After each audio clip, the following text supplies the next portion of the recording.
The kind of issues that really concern talent, that is, performers, in some ways they're very similar to the issues that concern Americans in every walk of life. You know, do I have enough money to pay my bills? Is my work being fairly compensated? Am I being treated with respect and dignity? Am I being treated fairly? Do I have health care for my family? These are all really similar, and that's why we're so much like the rest of Americans, no matter what People magazine or Entertainment Tonight may say.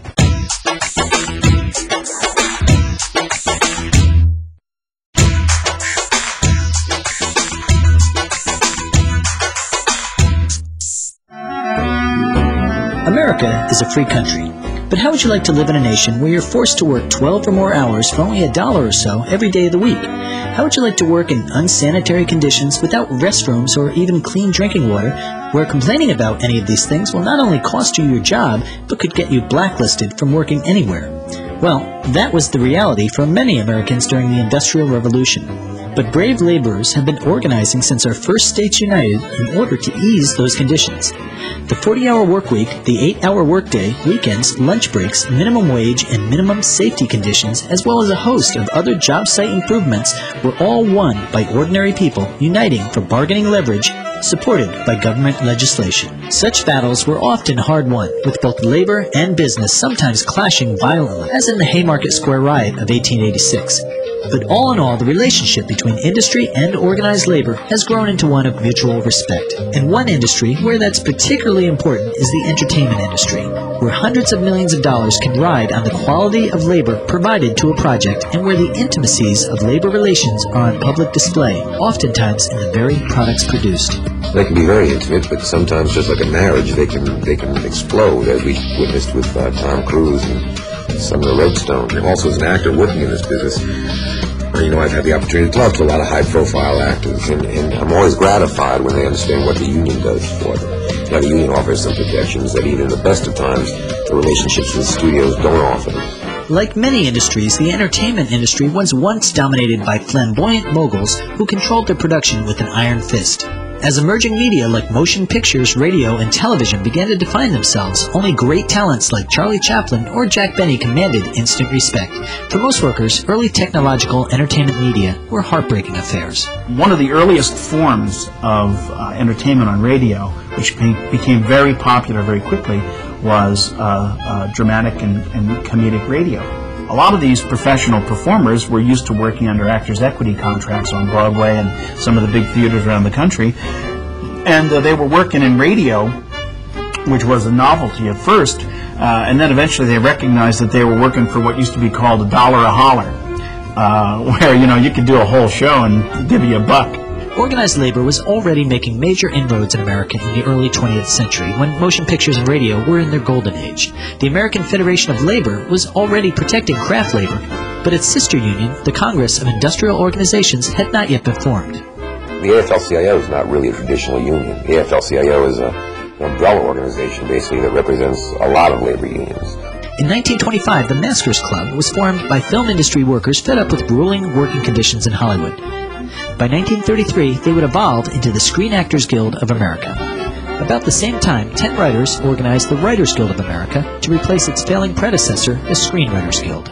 These days mostly involve new media, new technologies. This is a quickly evolving industry as new technologies turn the traditional push media environment, which refers to 3 networks, a few cable channels, and whatever's playing in your local theater as being your choices for media, to a pull environment where you have now 5 networks, an enormous number of cable channels, and the ability to go to a video store, to download, to buy DVDs. Your entertainment choices are much broader than they used to be, not only at any given time, but because of devices like TiVo. Whenever you choose to watch what's on TV, you can watch it, and programming has become an irrelevant concept for a lot of people. In 1937, the American Federation of Radio Artists was formed to support radio talent like comedian and singer Eddie Cantor, the union's first president. In the 1950s, a similar union of television labor was created and soon merged with them. AFTRA has extremely close relations with both the other unions in our industrial sector, the media industries, through the AFL-CIO, which we are very proud to be part of. And through the AFL-CIO, we are building a new form of unity in the media industry unions called an Industry Coordinating Committee. What that's designed to do is to coordinate the activity of 10 or 12 major unions across the media industries, both in live theater and also electronic media. Today, one of the most challenging issues in labor is assuring workforce diversity.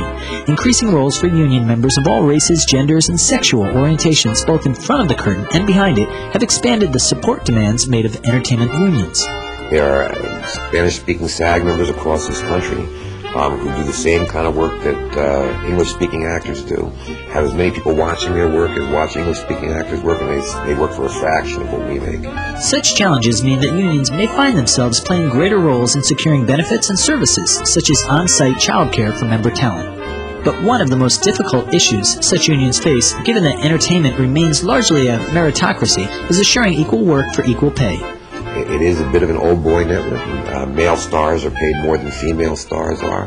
Caucasian actors, for the most part, are paid more than actors of color, and that's endemic in the society. And it's one of the big problems that we have in America that I'm constantly working on. Who knows will ever go away.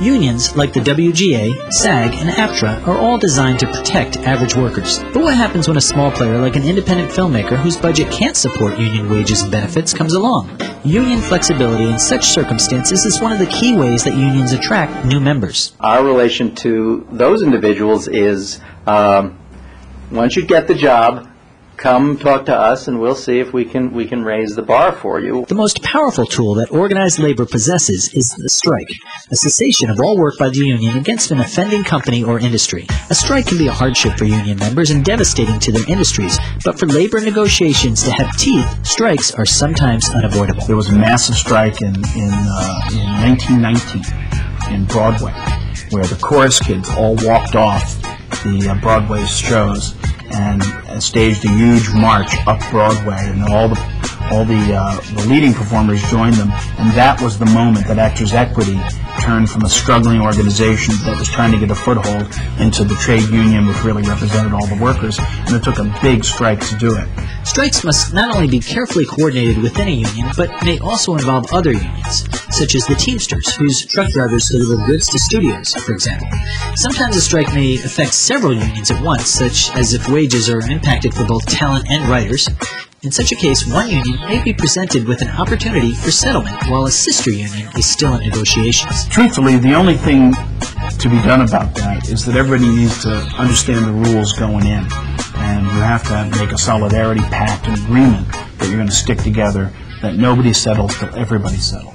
As various forms of media evolve, entertainment unions find themselves more relevant but also hard-pressed to define the scope of their influence. For example, when an actor like Keith David or CCH Pounder appears as voiceover talent for a computer game like Interplay's Fallout series, are they actors or radio talent? Under which union's jurisdiction does the job fall? Certainly all involved can anticipate new and hybrid media emerging in the future. We have to make sure as a union, and all the talent unions have to make sure that those people who break in through those mechanisms know that when the time comes to put that show or that movie on a big screen, or release it in a DVD, or distribute it through a download mechanism that's owned by Time Warner or Disney or News Corp, that they will need guild protection. But forms of new media aren't the only challenges to today's unions. With the makeup of the U.S. population shifting to a larger proportion of retirement-age citizens, unions, like business, will find more demands for retirement benefits supported by fewer frontline workers and contributors. In our particular industry, the fact is that it's a growing industry. Yet again, it's growing. It's bringing more and more people into the industry. There's going to be more revenues flowing through the industry. So our demographic problem is going to actually solve itself because of the expansion of the industry. So that's kind of actually pretty exciting. Now, our job, of course, is to get all those workers and artists into our pension plans so that we can support each other.